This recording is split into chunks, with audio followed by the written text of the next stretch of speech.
देखें यार, सबसे बड़ी तो जहालत ये है कि किसी वकील को ये कहना कि वो डर के नहीं पेश हुआ।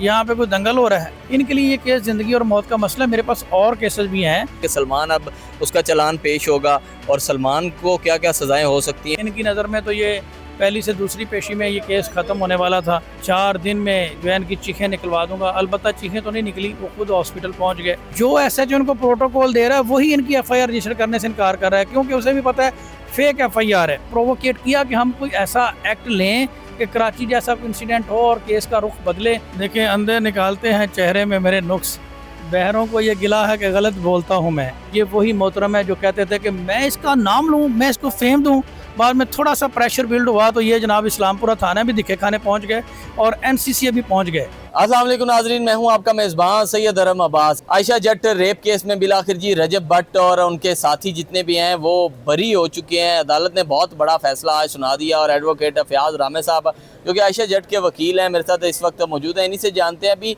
कहाँ पर आके जो है वो केस इनको लगा कि अब जो है इनको अदालत ने बरी कर दिया है, या अदालत ने क्यों बरी किया, इनको कहीं फेवरेटिज्म पे फैसला तो नहीं हुआ, और आगे इस केस में अब फर्दर क्या होगा, अदालत ने क्या फैसला सुनाया है, इन्हीं से जानते हैं। अस्सलाम वालेकुम सर। वालेकुम अस्सलाम। सर, इतना लंबा केस को लेकर भी चले लेकिन अदालत ने जो है आज फैसला दे दिया है, ये लोग सारे बरी हो चुके हैं।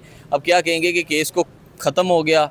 जो सिरे से ही लोग यही कह रहे थे कि इस केस का कोई वजूद नहीं है, इसने एक ना एक दिन ख़त्म हो जाना है, और आज वो केस जो है अदालत ने बरी कर दिया। देखिए आराम, एक बात की मैं करेक्शन कर दूँ, अभी अदालत ने बरी नहीं किया, ना ही कोई बरीयत का फ़ैसला किया है।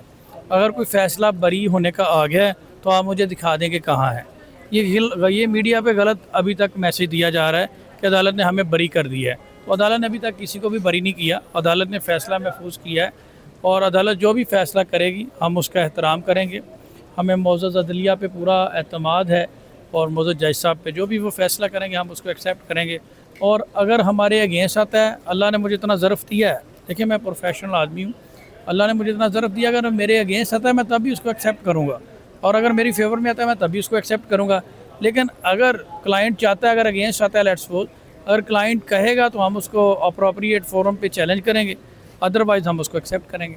सर, क्या समझते हैं आज आपका जो है आप आज अदालत में भी पेश नहीं हुए, दूसरी जानिब से ये भी बड़े आर्गूमेंट किए गए हैं कि आज केस का फ़ैसला होना था और हमें पता था कि फ़ैसला हमारे हक़ में है, इसलिए फयाज साहब जो है वो डर के अदालत में पेश भी नहीं हुए। तो आज आपकी केस में ना पेशी की वजह भी क्या है, और जो अदालत ने फ़ैसला महफूज किया है, क्या लगता है कि फ़ैसला किस के हक़ में होगा? देखें यार, सबसे बड़ी तो जहालत ये है कि किसी वकील को ये कहना कि वो डर के नहीं पेश हुआ। यहाँ पे कोई दंगल हो रहा है, ठीक है, ये गोलियां चल रही हैं, यहाँ पे कोई मैदान सजा हुआ था जिसकी वजह से डर के नहीं पेश। ओ भाई, मेरे पास और केसेस भी हैं, मैं हाई कोर्ट, मेरे पास ये एक केस ही नहीं है, इनके पास तो ये एक ही है, ठीक है। इनके लिए ये केस ज़िंदगी और मौत का मसला है। मेरे पास और केसेस भी हैं। तो मैं हाई कोर्ट में एक और केस में बिजी था जिसमें हमारी दूसरी टीम पेश हुई है, और हमारे तमाम आर्गूमेंट जब कंप्लीट हो गए हैं तो अदालत ने फैसला करना है, अदालत उसके ऊपर फैसला कर दे। अदालत को हमारी जो प्रेजेंस है उसमें रिक्वायर्ड ही नहीं है, तो वो अदालत जो भी फैसला करें हम उसको एक्सेप्ट करेंगे। अच्छा, सलमान के जो है चलान को लेकर जो है जैसा आपने बात की कि उसको जो है वो उसको भी पेश किया जाए जो कि मेन मुलजिम है इस केस को लेके, तब मैं जो है चारों पांचों को मिलाकर जो है वो फैसला सुनाऊंगा। तो क्या समझते हैं कि सलमान अब उसका चलान पेश होगा और सलमान को क्या क्या सज़ाएं हो सकती हैं, और अगर जज साहब जो है वो फैसला सुनाते हैं तो इनको क्या क्या सज़ा हो सकती है, या फिर ये बरी हो जाएंगे? देखें, अभी आपके पहले सवाल में ये था कि बरी कर दिया है, अभी ये है कि उन्होंने सलमान का चलान अभी तलब करना है। तो लेट्स सी, अदालत को फ़ैसला कर देने दें, मैं इसमें कोई भी प्रेडिक्शन नहीं करता। अदालत जो भी फ़ैसला करें, मेरी ऑब्जर्वेशन में तो यही है कि अदालत सलमान का चलान तलब करेगी और पांचों का एक साथ फ़ैसला करेगी। अभी किसी को भी क्लीन चिट नहीं मिली और यही एक वकील की जीत होती है। इनकी नज़र में तो ये पहली से दूसरी पेशी में ये केस ख़त्म होने वाला था और बड़े बड़े दावे कि मैं जनाब 4 दिन में जो है इनकी चीखें निकलवा दूँगा। अलबत्ता चीखें तो नहीं निकली, वो खुद हॉस्पिटल पहुँच गए। तो मैं इसमें सिंपल ये कहूँगा कि मेरा नाम बदल देना, ये नाम, इस तरह की बातें नहीं करनी चाहिए। अब 29/6 का वकूआ है आयशा जट का, जो इन्होंने फ़ेक एप्लीकेशन दी है। आज क्या तारीख होगी? 6-7 दिन गुजर गए, अभी तक इनकी एफआईआर रजिस्टर्ड नहीं हो सकी। पूरा पैसा पूरे सोर्स, और वो पता कौन सा पुलिस स्टेशन है जो एसएच उनको प्रोटोकॉल दे रहा है वही इनकी एफआईआर रजिस्टर करने से इनकार कर रहा है, क्योंकि उसे भी पता है फेक एफआईआर है। और कहते थे जी बड़े बड़े दावे, हम अरेस्ट करवा देंगे, हम ये कर देंगे, इनकी चीखें निकलवा देंगे, अगर ऐसा ना हुआ 4 दिन में चीखें ना निकली तो हम नाम बदल लेंगे। ऐसे गलत पोर्ट्रे नहीं करना चाहिए भाई। चीखें आपने नहीं निकलवानी, चीखें अगर किसी की भी निकलवानी वो पाकिस्तान के इदारों ने निकलवानी है, ठीक है, वो अथॉरिटी पाकिस्तान के इदारों के पास है, आपके पास नहीं है। यही बात का मेरा एक डिफरेंस होता है ओपिनियन का। तो अभी तक इनकी एफआईआर रजिस्टर्ड नहीं हो सकी तमाम तर ज़राए वसाइल इस्तेमाल करने के बाद, और वो एक मामूली सी लड़की है, ठीक है।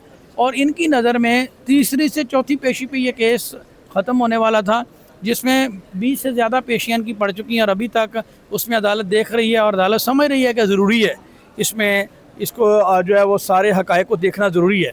मैं सिर्फ हम इतना कहूँगा कि हमने दयानतदारी के साथ, पूरी ईमानदारी के साथ, पूरी मेहनत के साथ इस केस को फ़ाइट किया। बाकी अदालत जो भी फ़ैसला करे। एक लास्ट बात, इस पूरे केस में बहुत दफ़ा ऐसे सर्कमस्टांसेस बनाने की कोशिश की गई कि यहाँ पे भी कोई कराची जैसा इंसिडेंट हो सके। पिछली हियरिंग पे, उससे पिछली हियरिंग पे, इस हियरिंग पे जब मैं वहाँ से गुजरा हूँ, मैं हाई कोर्ट से जब अभी थोड़ी देर पहले आ रहा था, तो मुल्ज़मान को अक्यूज़ जनाब उनके जो दोस्त हैं वो ठट्टा लगा रहे थे इस बात का, क्योंकि गैर मुनासिब बात है। आप किसी ऑफिसर ऑफ द कोर्ट के बारे में बात करें, तो उन्होंने बहुत हमें प्रोवोकेट किया कि हम कोई ऐसा एक्ट लें कि कराची जैसा कोई इंसिडेंट हो और केस का रुख बदले और इनको सिंपैथी मिले। लेकिन मुझे इस बात पे फ़ख्र है कि अल्हम्दुलिल्लाह हमने प्रोफेशनलिज्म का मुज़ाहरा किया, हमने जज्बात से काम नहीं लिया, हमने मेरिट पे अपना केस कंटेस्ट किया, और कोई ऐसा इंसिडेंट नहीं हुआ, और स्मूथली कोर्ट प्रोसीडिंग चली हैं। और अभी तक अदालत में ही हमने कोर्ट को असिस्ट किया है और उसके ज़रिए से प्रोसीडिंग को चलाया है। और इनको जो है वो इनके अगेंस्ट जितनी भी कार्रवाई हुई है उसको हमने अदालत में प्रेस किया है। तो ये हमारी इसमें एक बहुत बड़ी जीत है, मैं समझता हूँ।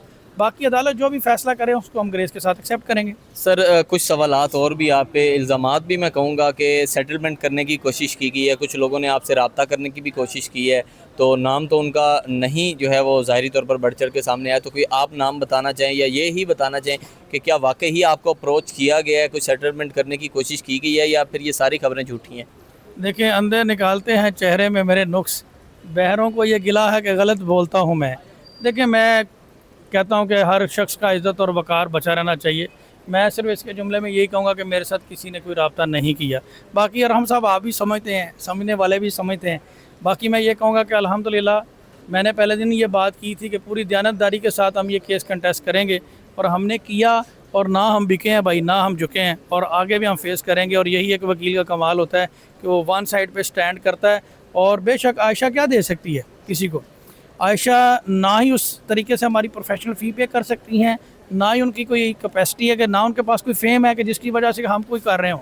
लेकिन जब हमने कमिटमेंट की, हमने उस कमिटमेंट को पूरा किया, लोगों का हेट भी लिया, क्योंकि रजब के जो हमारी अपोजिट अक्यूज़ है उसके चाहने वाले ज़्यादा थे, उनका हमने हेट भी लिया, क्रिटिसिज्म भी फेस किया, लेकिन हमने अपना लीगल ऑब्लिगेशन जो है वो पूरा किया। बाकी अदालत जो भी फ़ैसला करे, रही बात डील की, तो वो अभी थोड़ा वेट करें, आने वाले वक्त में मज़ीद चीज़ें आपके सामने आएंगी, उसमें हम कुछ नहीं कह सकते। अच्छा सर, आखिरी बात, आपने एक पैगाम जो है वो रजब भट्ट के नाम देना है, और उसके बाद एक पैगाम जो है एडवोकेट राना मारूफ साहब के नाम देना है। राना मारूफ साहब के लिए मैं कहूँगा वेल डन सर, बेहतरीन वकालत की आपने, और मुझे मज़ा आया, अच्छा लगा मुझे कि मैंने एक अच्छे प्रोफेशनल लॉयर के साथ मैंने उस कंपटीशन में रहा। और बाकी जो को अक्यूज़ हैं उनके लिए मैं सिर्फ यही कहूँगा कि वालदा नाम लेके रजब भट्ट के नाम पैगाम आप जारी कर रहे हैं, तो ज़रा नाम लेके आपने मैं सिर्फ यही कहूँगा कि बालदा आया सूरज कहंदा सी है कोई मेरे वर्गा, छोटा जिहा दीवा बोलिया शाम पई ते वेखांगे। इंसान को तकबर से जो है ना वो इतना तकबर नहीं करना चाहिए। ये वही मोहतरम है जो कहते थे कि मैं इसका नाम लूँ, मैं इसको फेम दूँ। बाद में थोड़ा सा प्रेशर बिल्ड हुआ तो ये जनाब इस्लामपुरा थाना भी दिखे खाने पहुँच गए और NCC अभी पहुँच गए। तो अभी ये 2 दिन पहले कहते थे मैं चीखें निकलवा दूंगा, तो फिर खुद हॉस्पिटल पहुंच गए। बात करने का मकसद ये है कि इंसान को बड़ी बड़ी बातें नहीं करनी चाहिए, और इंसान को जितनी चादर हो उतनी बात करना चाहिए। और लास्ट में मेरा मैसेज ये है कि अब अपना नाम बदल के बिल्लू मोरी रख लो, वो नाम बेहतर है।